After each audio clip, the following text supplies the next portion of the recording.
जादुई सोने और चांदी की पायल। बच्चों, आज जो कहानी मैं आपको सुनाने वाली हूँ उसका नाम है जादुई सोने और चांदी की पायल। सोनापुर नाम के एक गांव में शीला नाम की एक लड़की अपनी माँ सुनीता के साथ रहती थी। शीला के पिताजी दलजीत शहर में एक कंपनी में काम करते थे। उनका छोटा सा परिवार हंसी खुशी अपना जीवन बिता रहा था, लेकिन एक दिन अचानक उनकी खुशियों को किसी की नजर लग जाती है और शहर में काम करते करते शीला के पिताजी दलजीत मीना नाम की एक लड़की की ओर आकर्षित हो जाते हैं। वो देखने में बहुत सुंदर थी और साथ ही चालाक भी। फिर एक दिन अचानक दलजीत मीना से दूसरी शादी कर लेते हैं और साथ ही साथ उसे अपने घर में रख लेते हैं। मीना की पहले से एक बेटी थी जिसका नाम कंचन था। मीना ने दलजीत को इस तरह अपनी मुट्ठी में कर रखा था कि वो सारी तनख्वाह उसी के हाथ में देता था और अपनी पहली पत्नी और बेटी को देखता तक नहीं था। मीना पहली पत्नी को नौकरानी की तरह रखती थी। मीना की बेटी कंचन शीला जितनी सुंदर तो नहीं थी, लेकिन वो अपनी माँ की तरह घमंडी और लालची थी। एक दिन कंचन आईने के सामने बैठकर अपनी पायल पहनकर देख रही थी। तभी वहाँ पर शीला साफ सफाई करने आ जाती है और कंचन को पायल पहनता देखकर खुश हो जाती है और बोलती है, अरे वाह कंचन, कितनी सुंदर पायल है ये। मुझे भी एक पायल की जोड़ी दे दो ना, मैं भी इसे पहनकर देखना चाहती हूँ। तभी कंचन कहती है, ए शीला की बच्ची, चल हट यहाँ से। मुझे अपनी कोई भी चीज तुझे देना बिल्कुल भी पसंद नहीं है। मैं बेशक उन्हें गरीबों में दान कर दूं, लेकिन मुझे तुझे देना बिल्कुल भी पसंद नहीं है। चल अब निकल यहाँ से और मुझे परेशान मत कर और न ही मेरा मूड खराब कर। तभी वहाँ पर मीना आ जाती है और बोलती है, अरे क्या हुआ मेरी बेटी को? तुम इतने गुस्से में क्यों हो मेरी बच्ची? देखो ना माँ, ये नौकरानी जब देखो तब मेरी चीजों पर अपनी नजर गड़ाए रखती है। मुझसे ये अपनी पायल मांग रही है, आपको पता है? क्यों रे भिखारन कहीं की, तेरी इतनी हिम्मत, तेरी इतनी औकात कि मेरी बेटी की चीजों पर तू अपनी नजर रखे बैठी है और मेरी बेटी से चीजें मांग रही है। तू और तेरी माँ ने हमारी नाक में दम कर रखा है। और पायल पहनने का इतना ही शौक है तो अपनी माँ को बोलना, वो लाके देगी ना तुझे। तू मेरी बेटी की चीजों पर नजर रखे क्यों बैठी है, कमीनी कहीं की? और तेरे क्या बाप ने चांदी की पायल की फैक्ट्री खोल रखी है जो तू बार बार हमारे यहाँ पर पायल मांगने आ जाती है? तभी शीला कहती है, आप कौन सा एक पैसे कमा कर लाती हैं? ये सारे पैसे तो मेरे पिताजी आपको कमा कर हाथ में देते हैं। आप दोनों माँ बेटी को तो शर्म आनी चाहिए। हमारे पैसों पर आपने अधिकार कर रखा है। आप दोनों की वजह से मैं और मेरी माँ इस तरह की जिंदगी जी रहे हैं। देखो ना माँ, कैसे इसकी जबान कैंची की तरह चल रही है। इस घर में है तो ये नौकरानी, मगर हमें हुक्म मालकिन की जैसी दे रही है। ए कंचन, तू मेरे घर में रहकर मुझे नौकरानी कहती है, तुझे शर्म नहीं आती? माँ, तुम इसे कुछ बोलती क्यों नहीं? तुम खड़ी खड़ी यही सब कुछ सुनती रहोगी, ऐसे कुछ बोलोगी भी? देखो ना माँ, किस तरीके से हमें नौकरानी नौकरानी करके बोल रही है। माँ, तुम कुछ बोलती हो या मैं कुछ करूँ? इतने में मीना शीला को एक जोर का थप्पड़ मारती है और उससे बोलती है, अपनी बकवास बंद करो और जाकर घर के काम करो, नहीं तो तुझे और तेरी माँ को मैं धक्के मारकर इस घर से बाहर निकाल दूंगी। अब अपनी मनुष्य शक्ल लेकर यहाँ से निकल जा, चल निकल यहाँ से।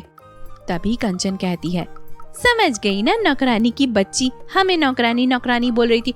अब पड़ी ना तेरे कान के नीचे, अब तेरी अक्ल ठिकाने आई ना। कंचन की ये बात सुनते ही शीला को बहुत ज्यादा गुस्सा आता है और वो कंचन को जोर का एक धक्का देकर उसे नीचे गिरा देती है।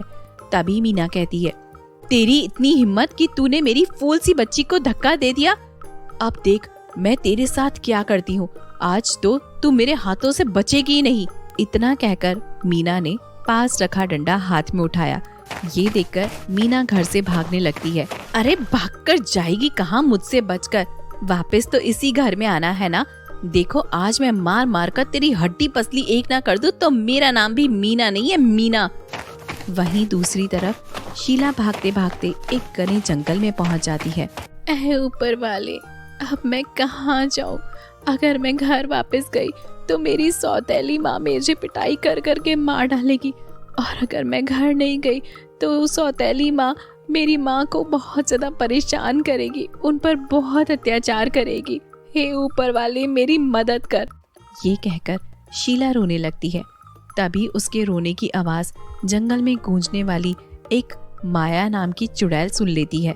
तभी माया चुड़ैल बोलती है, अरे लगता है ये बच्ची किसी मुसीबत में है, मुझे लगता है मुझे इसकी मदद करनी होगी। इतना कहकर वह माया अपनी जादुई छड़ी उड़ाते हुए वहां पर नीचे जमीन पर आती है और फिर शीला से पूछती है, क्या हुआ बेटी, तुम इतनी ज्यादा परेशान क्यों हो? शीला उसे देखकर अचानक से डर जाती है और उससे कहती है, प्लीज प्लीज मुझे कुछ मत करो, प्लीज, मैंने आपका कुछ भी नहीं बिगाड़ा है, मुझे मत मारो, मुझे मत मारो। घबराओ नहीं मेरी बच्ची, तुम्हें डरने की कोई जरूरत नहीं है, तुम्हें मैं कोई भी नुकसान नहीं पहुंचाऊंगी, मैं यहाँ पर तुम्हारी मदद करने के लिए आई हूँ। क्या सच में आप मेरी मदद करने आई हैं? हाँ, बताओ बेटी, तुम्हें क्या परेशानी है? आखिर तुम रो क्यों रही थी?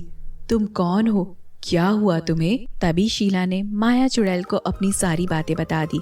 सारी बात सुनने के बाद में माया ने कहा, अच्छा तो तुम्हें पायल पहनना पसंद है? ये कहते हुए माया ने अपनी जादुई छड़ी घुमाई और देखते ही देखते वहां पर 2 जादुई सोने की नदियां प्रकट हो गईं। एक सोने की नदी थी और दूसरी चांदी की नदी थी। वो दोनों नदियां देखकर शीला बहुत ज्यादा आश्चर्यचकित रह गई और फिर माया चुड़ैल बोली, तुम इतना हैरान मत हो शीला, ये दोनों नदियां सच में सोने और चांदी की नदियां हैं।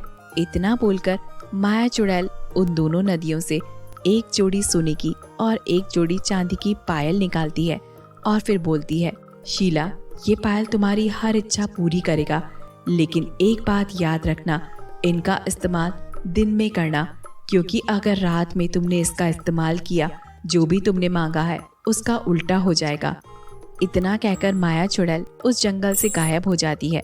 शीला दोनों पायल पहनकर बहुत ज्यादा खुश हो जाती है और फिर बोलती है, अरे वाह, चुड़ैल जी ने तो ये सोने और चांदी की पायल देकर हम लोगों की सारी समस्या हमेशा के लिए दूर कर दी। अब इस सोने और चांदी की पायल की मदद से मैं अपने लिए एक छोटा सा घर मांग लूंगी और फिर उसमें अपनी माँ के साथ हंसी खुशी रहूंगी। इतना कहकर शीला उस पायल से मदद मांगती है और उससे कहती है, पायल पायल, मुझे एक घर दो। इतना कहते ही एक सुंदर सा घर वहाँ पर प्रकट हो जाता है। अरे, अब मैं और मेरी माँ इस घर में रहेंगे और हमें अब किसी का भी अत्याचार सहने की जरूरत नहीं है। इतना बोलकर शीला खुश होते हुए अपनी उस जादुई पायल को उस जादुई घर में रखकर अपनी माँ को लेने के लिए उस पुराने घर में जाती है। माँ, कहाँ हो तुम? माँ, अब तुम मेरे साथ रहो। अब माँ, हम इस घर में कभी नहीं रहेंगे। तभी सुनीता आती है और उससे कहती है, मेरी बेटी, तुम कहाँ चली गई थी? मुझे तुम्हारी कितनी चिंता हो रही थी। माँ, अब हम इस घर में नहीं रहेंगे, 1 मिनट भी हम इस घर में नहीं रहेंगे। तभी वहाँ पर मीना और उसकी बेटी आ जाते हैं। अच्छा, तो तू आ गई महारानी, तेरी इस घर में अब कोई जगह भी नहीं है, निकल जा यहाँ से। इस नरक में रहना भी कौन चाहता है? मैं अपनी माँ को लेने के लिए यहाँ पर आई हूँ। अपना घर होते हुए भी हम दोनों को यहाँ पर नौकरानी बनकर रहना पड़ता था। हम हमेशा के लिए घर छोड़कर जा रहे हैं, चलो माँ। इतना कहकर शीला अपनी माँ को लेकर उस घर से चली जाती है। तभी सुनीता बोलती है, अरे बेटी, लेकिन हम दोनों जाएंगे कहाँ? हम दोनों रहेंगे कहाँ बेटी? कुछ तो बता। अरे माँ, आप बस चलिए ना मेरे साथ, आप चिंता मत कीजिए। ये कहकर शीला अपनी माँ को उस घर में ले जाती है। अरे बेटी, ये घर कितना सुंदर है, मगर ये घर आया कहाँ से? माँ, ये हमारा नया घर है, अब हम दोनों इसी घर में रहेंगे। हमें इस घर में परेशान करने वाला अब कोई नहीं है और न ही अब हमें इस घर में किसी भी चीज की कोई कमी होने वाली है। शीला जादुई पायल के बारे में सारी बातें अपनी माँ को बता देती है, जिसे सुनने के बाद सुनीता भी बहुत ज्यादा खुश होती है। अब दोनों माँ बेटी उस घर में हंसी खुशी रहने लगते हैं। साथ ही दोनों के दोनों सोने और चांदी की पायल की मदद से गरीब लोगों की मदद करते हैं और इसी तरह हमेशा खुशी खुशी अपनी जिंदगी जीते रहते हैं। दोस्तों, अगर आपको हमारी वीडियो अच्छी लगी हो तो वीडियो को लाइक करें और आने वाली कहानियों के लिए हमारे चैनल को सब्सक्राइब करें। मिलते हैं अगली वीडियो में, तब तक के लिए बाय बाय, गुड बाय।